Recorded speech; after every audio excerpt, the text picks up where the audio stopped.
Sorry sorry sorry good morning বলে বলে অভ্যাস হয়ে গেছে বন্ধুরা, জানো তো, তাই জন্য এখন বলবো গুড আফটারনুন। আর আফটারনুন এখন ইভিনিং হতে চললো, কারণ এখন ঘড়িতে বাজে 3:30। আর আজকে তোমাদের গল্পটা তো বললাম কিসের জন্য দেরি হলো খেতে। তো চলো কি কি খাবার নিয়েছি তোমাদের সঙ্গে শেয়ার করি। একটা থালাতেই নিয়ে নিয়েছি, অত কিছু হয়নি। এই যে একদম ধোঁয়া ওঠা ভাত দেখতে পাচ্ছ তোমরা, দেখো ধোঁয়া উঠছে কিন্তু। এখানে আছে দিদি কালকে ধনেপাতা বাটা দিয়েছিল, ধনেপাতা বাটা। আর একটা কলাইয়ের শাক, দুর্দান্ত খেতে হয়েছে শাকটা। এই কলাইয়ের শাক এটা দিদিবাড়ি থেকে কালকে নিয়ে এসেছি।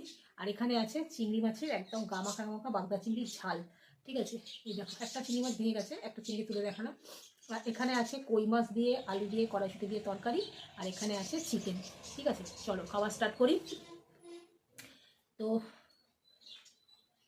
গল্প খেতে খেতে যদি ইচ্ছা হয় তাহলে করবো, আর নাহলে খাওয়াটাই তোমরা খালি দেখো, বসে বসে খালি খাওয়াটাই দেখো। আমার তো খাবার ভিডিও দেখতে প্রচণ্ড ভালো লাগে, আর আমি সারাদিন খালি খাবার ভিডিও দেখি। আর এখন ওই সাজগোজ আর চুল বাঁধা এইসব ভিডিও দেখি। আমার খালি এইসব ভিডিও দেখতে ইচ্ছা করে। আর ওই কমেডিয়ান কি বলে ওটাকে, বলো না,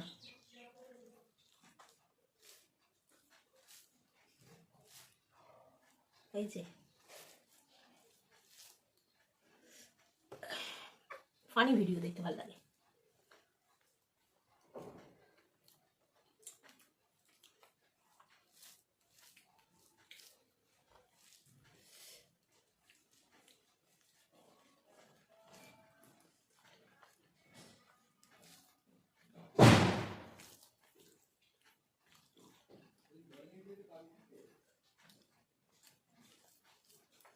আমার ভাই এত জোরে দরজা দেয় না, এদের লগ এমনিই খারাপ হয়ে যাবে।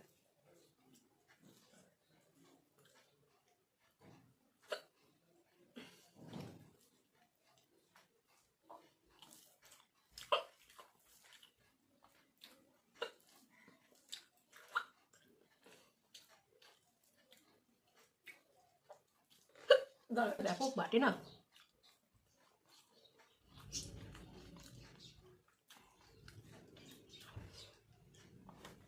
মনে কথা বলে না, ও যেন বাটাবুটি কোনো হেবি সুন্দর করে। আর ওই যে রয়েছে শাক ভাজা, আমি তো সব খাই না বলতে গেলে।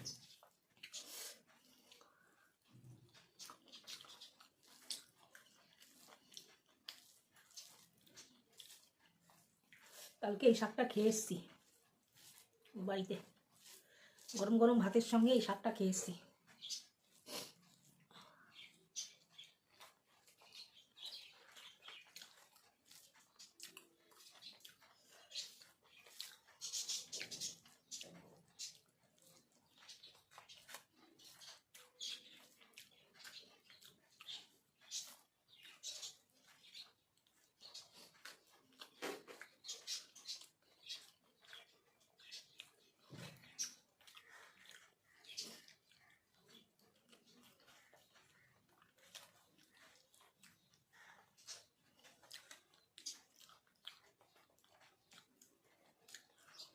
এবার খাবো মাছ দিয়ে, কই মাছ।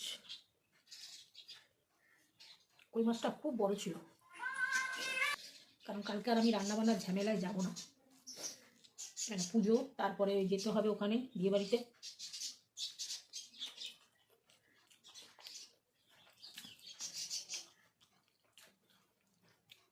এত হয়েছে জ্যান্ত মাছ তো, কড়াইশুঁটি আলু দিয়ে জিরে আদা বাটা দিয়ে।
রান্না করার পর কাজ করে নিয়ে একেবারে আর তো ঝামেলা থাকে না।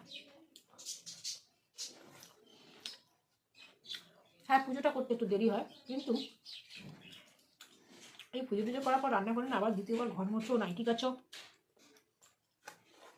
অনেক কষ্ট হয়। এবার ভাবছি সবার শেষে ভাতটা করব, কিন্তু তরকারি বরকারি করে রাখবো।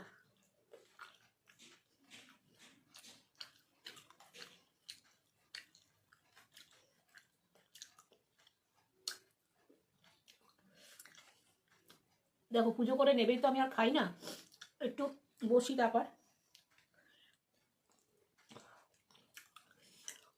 জব টপ করতে করতে এই নাও করি 8 ঘন্টা 40 মিনিটের মধ্যে ভাত হয়ে যায়।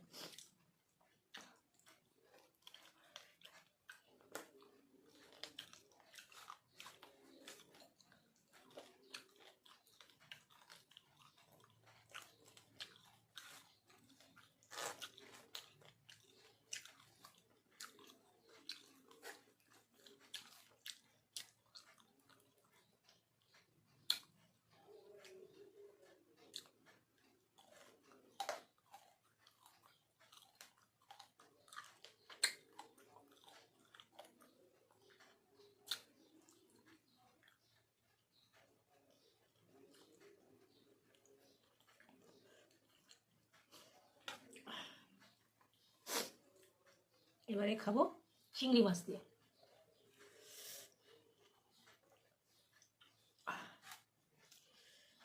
যারা ইটিং শোয়ের ভিডিও করে তাদের কথা বলছি আমি,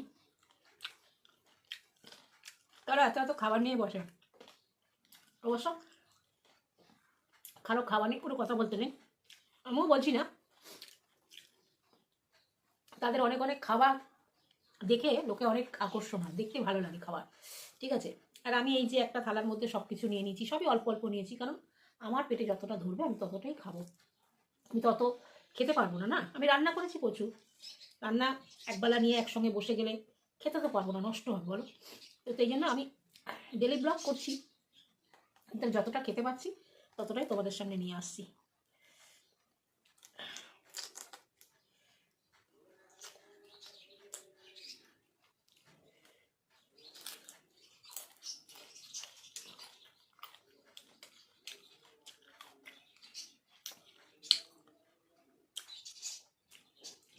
যারা ইটিং শো করে অবশ্যই তারা খেতে পারে, খায়, এটা যে আগেও বললাম এখনো বলছি। আর যারা মানে একদম অনেক অনেক নিয়ে বসে, এত এত মাংস, এত এত কিছু, আমার মনে হয় না তারা পুরোটা খেতে পারে। শুধুমাত্র ভিউয়ার্স বাড়ানোর জন্য তারা এগুলো নিয়ে বসে।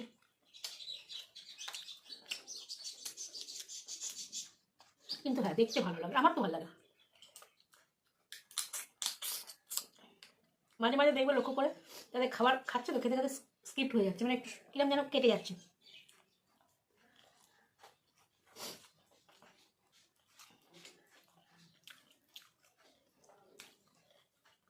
এই যে চিংড়ি মাছটা ঝালটা করেছি, আমি আগে চিংড়ি মাছ করতাম, পেঁয়াজ আদা রসুন সব দিতাম, কিন্তু শুধু পেঁয়াজ আর টমেটো দিয়ে এরকম একটা অসাধারণ চিংড়ি মাছের ঝাল খাওয়া যায়, যদি না খাও তোমরা বুঝবে না। কিচ্ছু না, শুধু পেঁয়াজ আর টমেটো।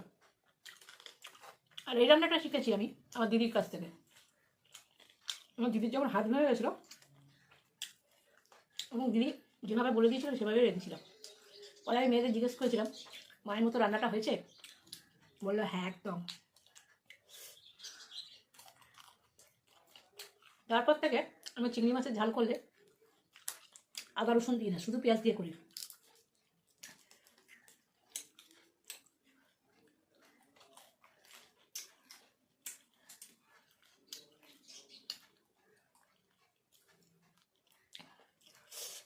এবার দিদি তো চিংড়ি মাছগুলো ভেজে নিয়েছিল, আমিও ভেজে নিই এক এক সময়। আজকে অনেকটা বেলা হয়ে গেছে বলে পেঁয়াজের সাথে চিংড়ি মাছটা দিয়ে দিয়েছি, পেঁয়াজ চিংড়ি মাছ টমেটো সব একসাথে দিয়ে দিচ্ছি। তাতেও কিন্তু রান্নার স্বাদ একই হয়েছে।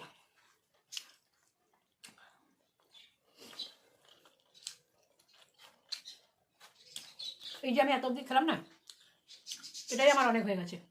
শুধু ইটিং শো করছি,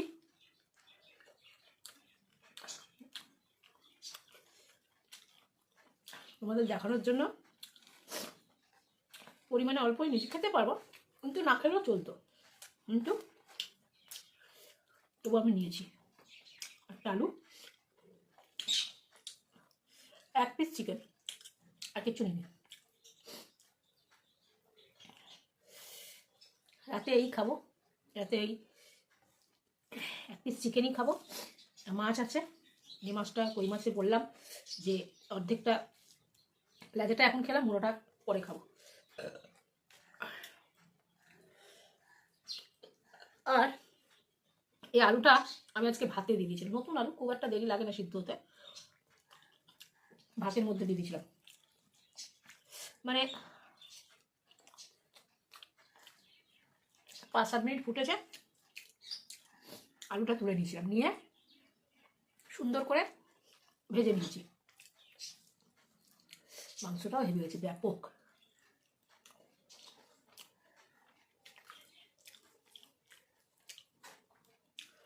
দারুণ হয়েছে, দারুণ।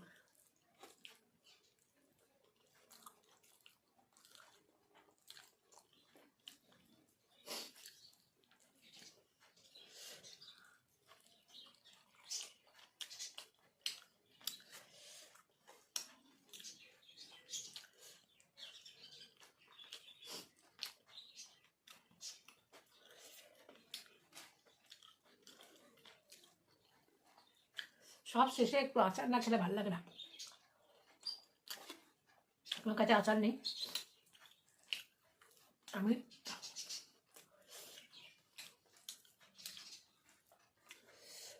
খেয়ে উঠে একটু আনার দানা খেয়ে নিই।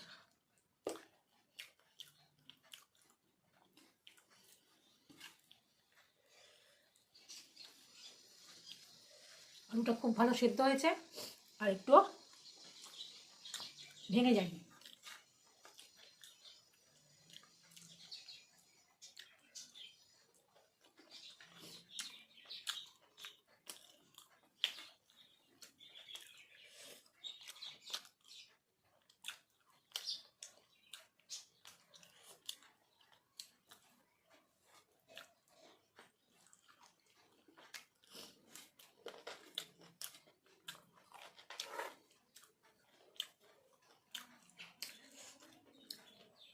আজকে ভেবেছিলাম একটু পার্লারে যাবো, পার্লারে রিঙ্কাকে ফোন করলাম, চন্দ্রাদিকে ফোন করলাম, চন্দ্রাদি ফোন বলছে উপলব্ধ নেই।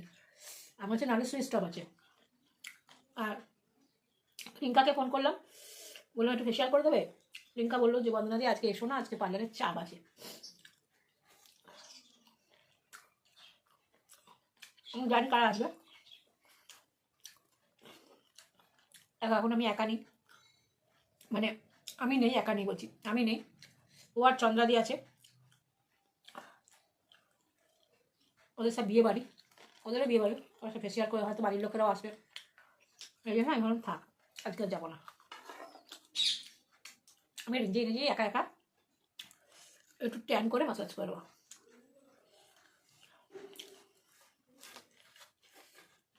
আশা করি তোমরা থালা দেখে বুঝতে পারছো রান্নাগুলো এক্সে বারকার হয়েছে, নিজে করেছি বলে না, দারুণ খেতে হয়েছে।